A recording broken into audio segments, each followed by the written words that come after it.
he has a lot of raw talent. Well, it's like that we said needs before. refining. Crash is the best good-bad player we have in the league. He's very good-bad. That's the only way to say it. He will get it. He reminds me actually a lot of Swift. Okay. Although more farm-oriented than gank-oriented like Swift was in his early days on Frost, in that he will make very impressive plays and get large leads and then attempt to throw them with all his might. That's right. He likes to, the pendulum really likes to swing both ways with this guy's gameplay. Longzhu going to be the team that bans away that Nidalee, though, this game. Meanwhile, GPTF on the KT side, Callista the second ban for Longzhu. Let's see what it ends up being. But it is exciting to have Crash as a jungler be the most dominant player statistically in the first 10 minutes of play in the entire league. And the Azir ban coming through, one of the rare Azir bans we've seen. Yeah, that is interesting. I mean, we've seen, obviously, BDD make Azir work on CJ, but we haven't seen it much outside of CJ. I think only like once, if I remember right. Yeah. And it's worth noting the GP and the TF bans, though that was part of their most recent victory, like you were saying, Flame on the GP and Frozen on the Twisted Fate. It was very effective. And they are going to ban out the Corki, so no Varus ban. They must have a plan to deal with it. And it will be Poppy, one of Sunday's best champions. Yeah, good first pick for KT Rolster. And now Longzhu with some options as well. Alistar available, Lissandra available, which is probably pretty notable. The Corki taken away, though. Let's see what they pick. Crash has been playing a lot of Nidalee when he can't get, or excuse me, Elise when he can't get his hands on Nidalee recently. Yeah. True. So setting up for a more gank-oriented jungler than a dedicated counter jungler. Nidalee has been definitely his most impressive champion, but not to say that he's had bad games on the Elise. His Nidalee games have been pretty insane. Taking him off of that kind of makes him more of a mortal jungler, it seems like. So Lulu's still up. Longzhu's other win over Kongdu was with Lulu Sivir. And I think that KT may just want to take the Lulu away here. Otherwise, we're going to see probably a similar style of composition from Longzhu. I mean, that kind of shows what the solo lanes are for KT, though, right? To be having to pick that Lulu so early.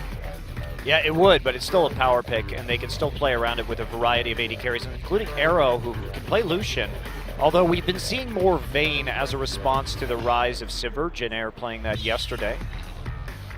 And it will be Gragas. And Alistar. So huge frontline setup here for KT Rolster.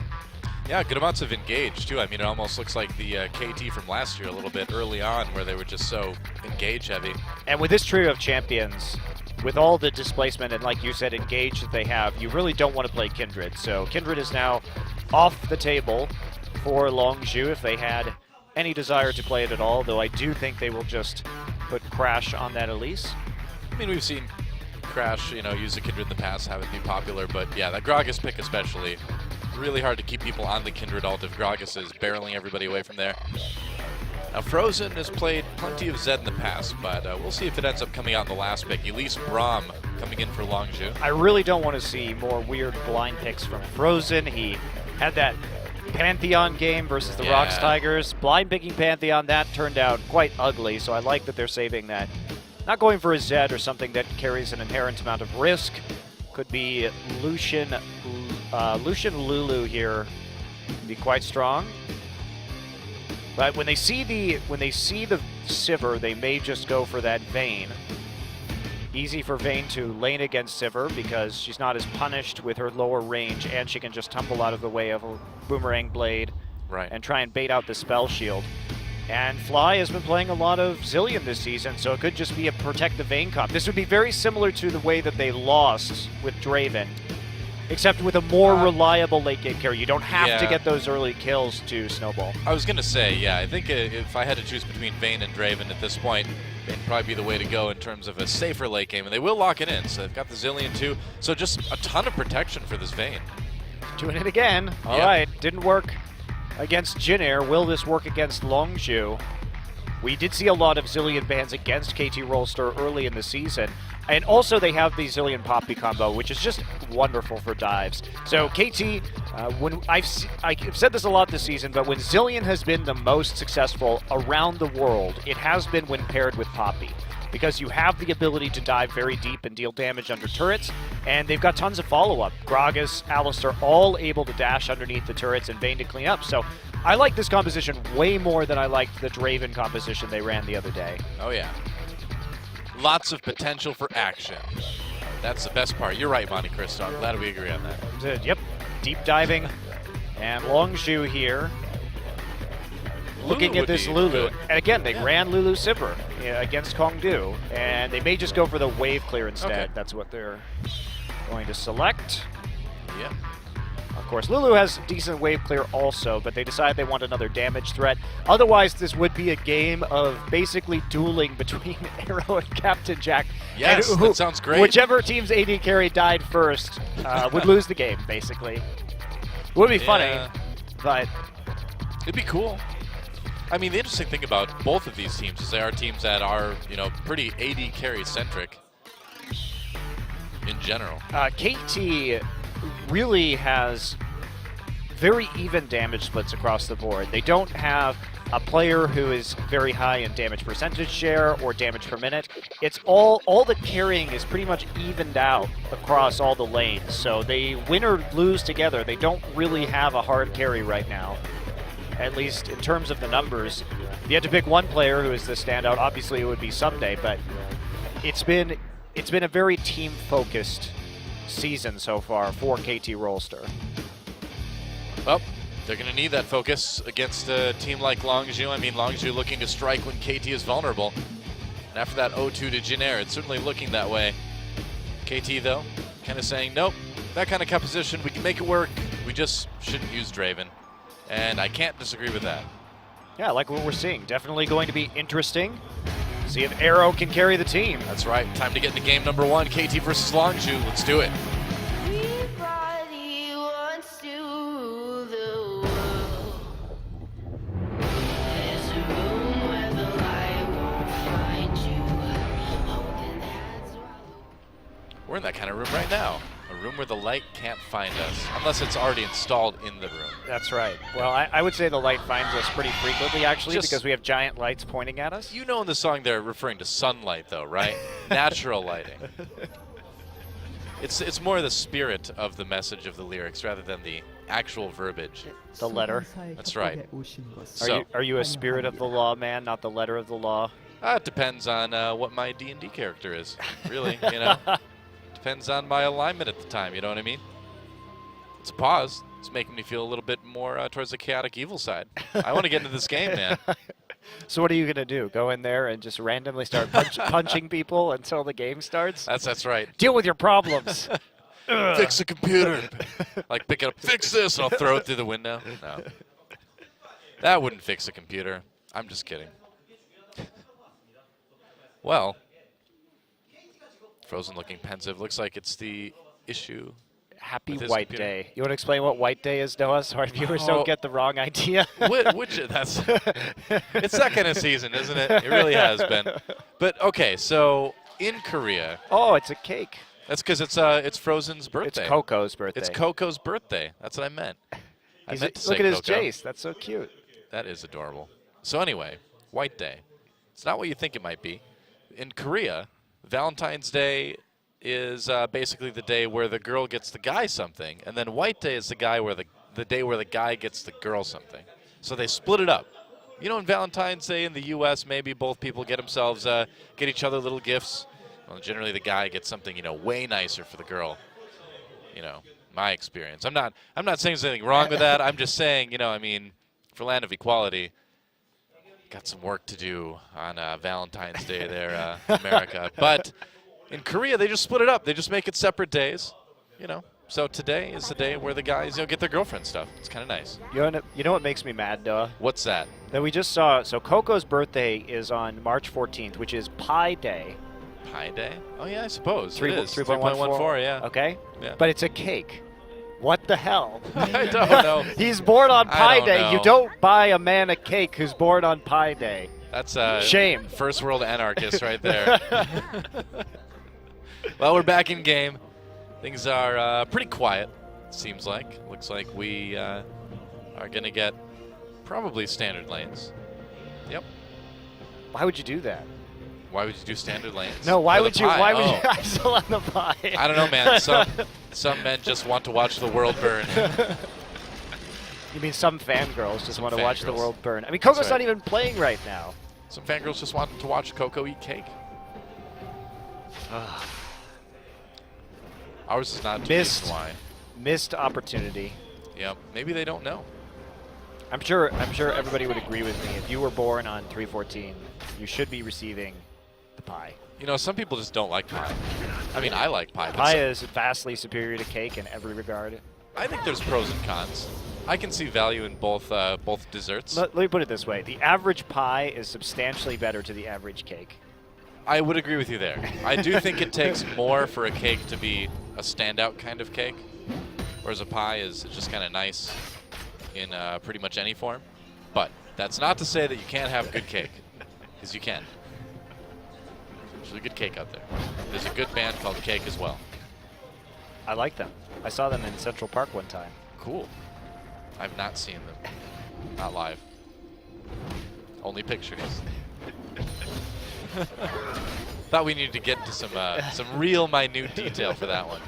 Pictures of the food or pictures of the band? Both. Nice. Sometimes at the same time, even. Probably picture out with Cake holding a cake. Well, just kind of the trading you'd expect to see in this bot lane. And the pushing you'd expect to see from Vayne Alistar. And it's probably just going to be like this for a little while. Unless something goes crazy, but it won't. Well, there's a slight danger of an Elise gank right now, but you can see the wards There's in the a ward. river. Yeah. This should be a pretty farm-centric game, at least to start things off with, which will suit both teams just fine. It's going to be all about the team fighting in this game, although there will be the possibility, at least, for Longzhu to split push later on with the Trundle. Once he starts to get rolling. Be a gank in the mid lane here from Crash. Fly coming over. Crash puts some ward down on the side. Fly sees it go down, so he's going to be safe. Zillion's lore is hilarious, by the way. Is it? He basically was this dude that was obsessed with time. And apparently there was this invading army coming into his city, right? And Zillion lived on top of this big tower, messing with time magic. And so he was messing with time magic, and he got kind of trapped in time, even though he was trying to find a way to save his city. So the other army comes in, destroys the city, kills everybody. They know Zillion's up there, but they're like, dude, wouldn't it be hilarious if we actually didn't touch Zillion's tower at all? We just sacked the city, killed everybody, and left. So when he wakes up, everybody's dead. Wouldn't that be great? Achani engages with a little bit of damage. Zeus pushes it back. Actually, Achani taking the worst end of that one. So anyway, back to my story. So guess what happens, Monty? Why would they not touch his tower? Because they wanted to make him feel bad. It was like this awful practical joke. Like we What know the he's hell? up there. We know he's up there, but we're not going to do anything. Why don't more armies commit practical jokes? I know, right? So Zillion wakes up, and everybody's dead. That's, The end. I guess. That's right. Good job, Army. So he's real sad about that, but it gets worse for poor Zillion. He now has a disease that, I kid you not, in the lore is referred to as chronodysplasia, which means he's like kind of fading in and out of time randomly. Doesn't want to. A little bit of damage onto Frozen there. So he goes to the League of Legends because apparently in Summoner's Rift there's like a way for them to keep him in one place, keep him in one time. But I guess the trade-off is you get to be controlled by a summoner the entire time. So I don't know. I don't really think Zillion made the best decision. But then again, there was a pretty bad practical joke played on him that involved the death of his entire city and everyone he knows and loves. So there you go. Zillion in a nutshell. I think Riot should fire their writers. Well, I don't know. That may not actually be the lore anymore. But it was when I read it the other day. The other day? Yeah. So it might have changed in like the last Well, I read it on one of those phone apps that has all the champion info and stuff like that. So I don't know if that lore is up to date on the actual site. Not sure. We'll see. Someday making a journey down to the enemy jungle with Score. See what the plan is. Looks like it's going to be ganking the mid lane onto Frozen. Frozen still got the heal. He's got the flash. Moves back just in time. Saw the ward go down. Right. So. Ping's going down too from Longzhu. They knew it was up. Score going to get his Raptor buff pop there, so they will not know that there's a pink ward behind the red buff. Convenient. Guess so. A little bit till he checks that. Recall now from Victor. Victor going heal in this game instead of TP.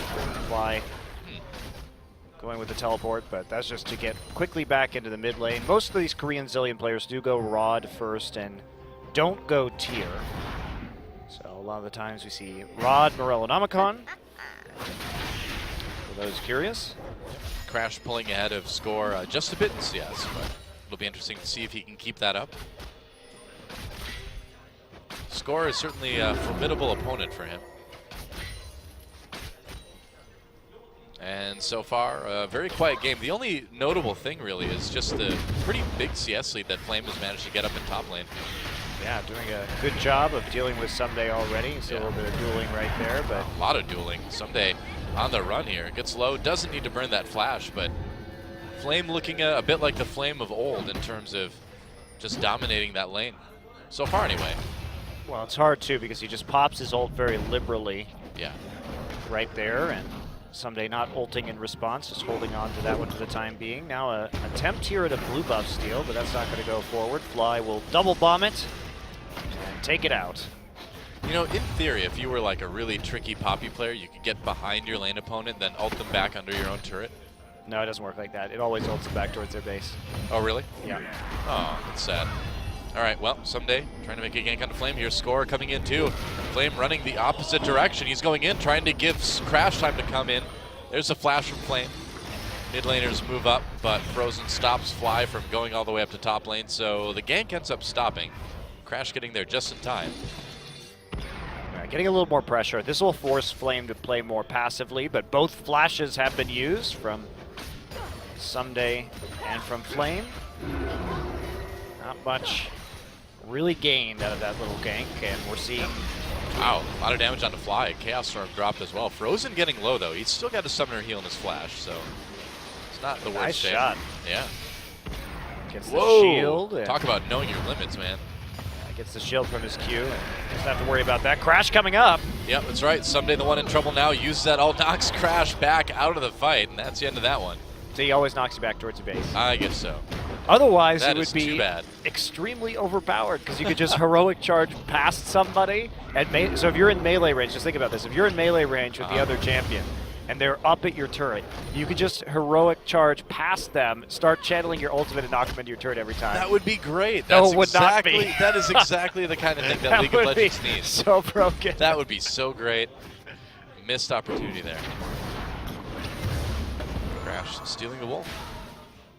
But Scores up in CS is going to be one of the few games where Crash is probably going to be even in CS with his lane opponent, or his jungle opponent, I should say. Well, he does have an extra recall in there. As you can see, he's already finished the Runic Echoes, so he will have a chance to get ahead again. He's been about 4 to 5 CS up this whole game, so about a camp and a half or 2. And he will likely get that again, although his entire jungle has been cleaned out. Yeah. And Score still has some more creeps to work on. Poor Zillion. Afflicted with chronodysplasia.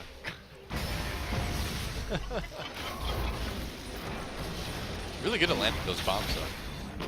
He says he only lands one. I mean, one, it's 50%. It's not bad. Look at that. 2 for 3. In the last couple seconds, Crash comes in, Fly just speeds away. Now the re-engage from Score. Nice ult. Wow, great CC onto Frozen. He had no chance of getting out of that one. Score with the first blood. Wow, Frozen had a bad day. Really good engage there from Score. Using that flash body slam, Gragas ultimate. They knew that Frozen wasn't going to have much of a chance to escape that one, and easy cleanup there, but he didn't have vision on the right side, and the bottom lane from KT was not present on the map. They probably thought that Gragas had gone back, just given that he hadn't shopped in a while. Not the right call. Yep. Yep, Frozen not really even getting a chance to use his flash there too, so at least he has that for future ganks. But it does give Fly a nice little lead in mid lane. Interesting to me that Someday has opted for the Sunfire Cape first when his defensive stats can be stolen. A bit surprised he wouldn't go for the higher trade value in the Iceborne Gauntlet first in this matchup. Obviously that armor can still be taken away by the Trundle ultimate, but considering that he has been falling behind in these trades.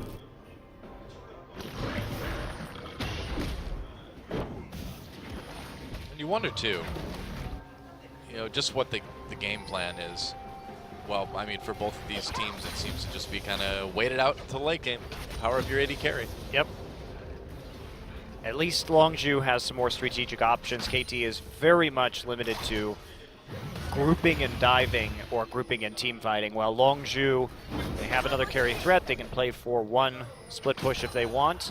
KT can split push with Vayne, but that's not going to be too effective when the rest of the comp is built around protecting her because they don't have anything else to do with the other four. I mean, I guess, whoa, Flame ulted back. Nice play by Score. Flame in a lot of trouble here. No flash. Uses that ult to try to stay away. There's the ultimate used for Someday to knock up Flame. Score dives under the turret, and there's going to be another kill for Score. Ooh, they tried so hard to give that to Someday, but yeah, he eventually just had to finish off that kill. It's another good setup there from Score on the Gragas, and he's been one of the best junglers in Korea this season. Really making a lot of plays in this early game, and Crash not finding those ganks despite being on a more gank-oriented jungler, at least is nowhere near as useful in the late game as Gragas is. Yeah, very true. I suppose we could see the Sunfire Cape first from Someday just to make sure he has, you know, a little bit more wave clear, make sure he can kind of extend the laning phase to give Arrow more time. That's true. Definitely a valuable pickup considering that neither of these side lanes has the greatest amount of wave clear, especially compared to Longzhu, now that Trundle has that Tiamat, so he'll be doing that AoE damage to the wave, and you have Victor and Sivir, two of the best wave clear champions in their respective positions in the game. Crash is hiding in a ward. That doesn't work. But due to Score's jungling, they haven't really been able to take advantage of the wave clear to chip out turrets because he's been picking up these kills. Crash. Oh, here comes Score. Crash slowed down by that cast, going in for more damage. Crash doesn't use that flash quite yet. Almost needed to. Either way, pushed out of lane, forced to recall. I think so far, Crash has been pretty thoroughly handled by Score. To be expected, given Score's veteran status as a jungler. One of the best, definitely. In his second year now, after switching over from the AD carry upon the combination of the two KT rosters. Whoa, Frozen very low. Here comes Score. Flash immediately from Frozen, lays down that gravity field to give himself more time to get out, but here comes Achani from the bottom. Death Ray used. There's Crash. Explosive Cask misses completely. Frozen taken out anyway, and now Crash stopped by the stun from the Zillion Bomb. Zeus is there to try to protect his jungler. Looks like he'll be able to do that for now, and so only one kill coming out for KT, but still the pressure just continues to mount on Longzhu IM. Johnny was a little slow on his ultimate right there after he was stunned by the cocoon, about half a second, where I think he could have gotten a better position with his flash headbutt pulverized, but they still pick up the kill onto Frozen. They get one summoner out of him in trade for two. Johnny using his Ignite, but now more counter jungling for Score, has done the better job of controlling the enemy jungle of this game, which is rare considering the kind of player that Crash is. I mean, we've seen some great aggressive counter jungling from Zeus does not want to be there. But yeah, I was going to say. But Score is, like we talked about, the old veteran. I mean, it's not just his jungle experience. He's had just a lot more pro gaming experience in general. He's been in the league pretty much since the very beginning. Well, since the very beginning. Yeah. Tim and Madlife are the longest tenured players in this entire league at this point in time. Yeah. And it really is a cool career for Score, too, to move between positions so smoothly as well. He was one of the most successful role swaps in League of Legends history, you have to say. Oh, yeah. Hands down. Yeah, I mean, even when he just started out in jungle, he was good, and he's only gotten much better since then. Yeah, and he was a great AD carry too. Yeah, you have to argue that it's definitely up there with perhaps the most successful role swap in League of Legends history. There are some others you can certainly point to, such as Impact from support to top lane and then becoming a world champion top laner. Yep. Score is way up there. True. And now all this pressure on that mid lane turret. Looks like KT is going to secure the first turret of the game in the mid lane. And they're pretty much getting what they want these games, right? You know, not a lot of pressure on the bot lane onto Arrow, letting him just farm up. Some days staying safe up in top lane. Fly pushing down mid lane to open up the map a little bit. It's pretty much all going KT's way right now, isn't it? Yeah, and they haven't. Certainly, Zilean does have strong wave clear in the early game, and that's allowed them to chip out this mid lane turret. But it's been about Score's ganks. He's picked up the kills. Frozen did not take teleport. He took the heal instead, so he hasn't been able to get back to lane and respond when he has died quite as quickly. And that means that they've been successful when it comes to getting that mid lane turret, which is absolutely huge for them because now they have so much control over Dragon and they can just repeatedly force the members of Longzhu to fight them at that Dragon over and over and over again.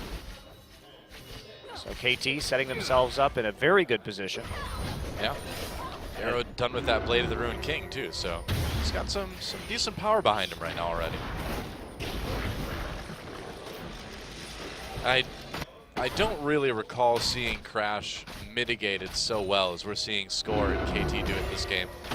I mean, it makes sense. We talked about why, but it is surprising to see. After Crash's awesome start, KT just going to grab the Rift Herald, heralding nothing but his own demise. As usual. Yep. How would it feel to herald your own demise? You know, maybe his name is just Herald. He's just the Rift Herald. You know, like the Rift Steve or the Rift Bill. He's just Rift Herald. Good old Harry. Yeah. Always just looking to give people a nice little buff. Every when you kill Rift him. has to have its Herald. You know, he's just the Rift Herald. I believe that's what they say. It's the old adage. That's right. A herald for every rift. And a rift for every herald. Yep. Well said. Now we know. Well, the mystery's been solved. His name is just Herald. Call me Rift. Herald Rift. Harold's kind of an old dude name, though, you know? Sorry to anyone out there that's young and named Harold, but just in general. No, I mean, it's not. There are a lot of Harrys. They're just all British, though. That's true. That is true. But I mean, using like Harold, the name, not just shortening it to Harry. You don't hear a lot of people just called Harold anymore that aren't elderly. I think it sounds more distinguished. Do I you? vote for more Harold, less Harry. Well, you're the guy who prefers to be Christopher instead That's of true. Chris, too, though. So, yep. So you can't shorten my name. Just what it is what it is.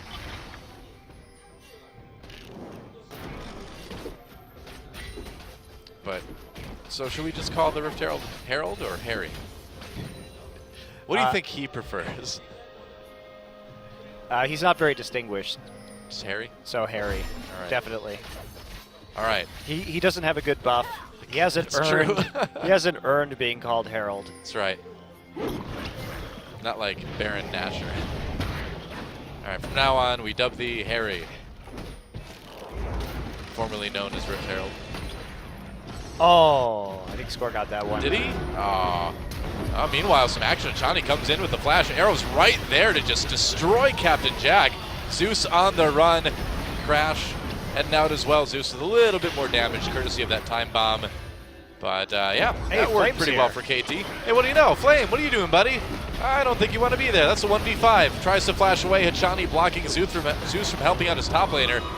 So that's going to be another kill for KT. Well, this is going back to compositions. I mean, KT ran the Poppy Zilean comp many times earlier this season, so they're returning to a staple of theirs. Great play from them. That's how you want to play this composition. Just TP into a lane, start diving them. You have that chrono shift. They're going to take the first dragon of the game. A little bit late, actually very late for Korea after 20 minutes, after yeah. 20 minutes. Wow. So probably not going to see a fifth dragon this game.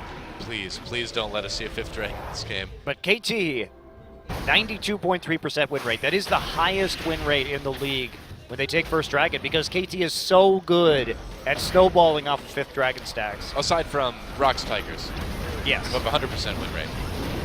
Let's watch that fight one more time. KT used to have 100% too for a long time. Yep. Yeah. Finally, I believe, lost a game. Yep, that's right. But early on in the season, they would focus very much around Dragon. They started off in the first round robin, take that objective, and then just fight around Dragon until they got 5 stacks and win. Split push. Do you feel like to a certain extent, now that Dragon has been buffed a little bit a patch ago, that Korea can start to move back towards a style of play that we saw in Season 5? It's possible. I don't know if it's... That second Dragon stack is really nice with all of the poke compositions that are coming in, but Yeah. poke compositions have difficulty taking Dragon in the first place, so if you can get it, it's good. It's an But interesting poke point. comps typically focus on towers instead of Baron or Dragon, because you have to spend a lot of time just dancing around the Dragon pit to get the poke in. You need to take it safely. So Longzhu is going to respond with a top lane turret now. Flame split pushing, getting increasingly deadly. Captain Jack there now too. Help push this one down, but Victor's going to have to be very careful about this. Yeah, he backs off quite a bit. Fly just zoning with those time bombs. And they see Captain Jack, who has been assigned to the top side for some reason. So Vayne is just left by herself Wow. in the bottom lane with no defense. KT going to take a tier 2. Poppy under the turret in the top lane is going to get Captain Jack spell blocking the heroic charge, spell shielding rather, and then Score is just going to show up along with KT, Fly, and Hachani, who have just taken down. So they're going to trade 2 tier 2s for Zilch. Weird. That was a really weird lane assignment. I don't know I was why gonna say. Captain Jack was in the top side, because you have to be really wary if there's only the Poppy there that you're going to get dove by the 4-man. So Victor just can't walk up to wave clear if he doesn't see more. So you have to have at least your wave clear in one of those or 2 of those lanes. So you have Victor in mid and then the Captain Jack on Sivir in the bottom. So if 3 show in the mid lane, you don't just get a Vayne soloing down your turret in the bottom side with no defense. So that's a big mistake in lane assignment from Longzhu. Well, we're in kind of a weird situation now, too, where the mid and bottom turrets are gone, and the top turrets are still all there for Longzhu. It's just kind of a turret configuration we don't see a lot. No, but it makes sense in this situation because they have the Trundle, right? They have the pressure advantage in the top lane, so Flame's been playing it well. Let's be careful, not going to get stunned up there by the bomb. Who ended up with that red buff? I'm pretty sure Longzhu got it. But I don't know who. Yeah. I have no idea where it went. Oh, I think it's Captain Sivir. Jack got it. Yeah, Captain Jack got it. Yeah, Score came in, but he couldn't quite. Well, you can't land defend this the, now smite. because KT, here's the problem. They've started split pushing with Poppy and Zillion now. Both of those lanes that 2 towers are down are going to be pushing automatically from the more powerful minions. And that means KT can just group up here and zone them off the very low top turret, Which is already gone. which is already gone. Yep. So textbook play, KT. Very clean game so far with this composition. Yeah, teleport coming in This for KT. Gonna maybe try to make a play here. Longzhu in a lot of trouble. Captain Jack just destroyed again the bot lane. Immediately eliminated by KT Rolster. And at this point, you This just is- look at it and you're like, there's nothing that This is Longzhu can do. This is a beautiful game from KT, honestly. It really is. They are playing this composition incredibly well. Yeah, this is one of the cleanest games we've seen all season Yeah. from a winning team. And this is the mystery of KT. When they have good drafts, they can do stuff like this.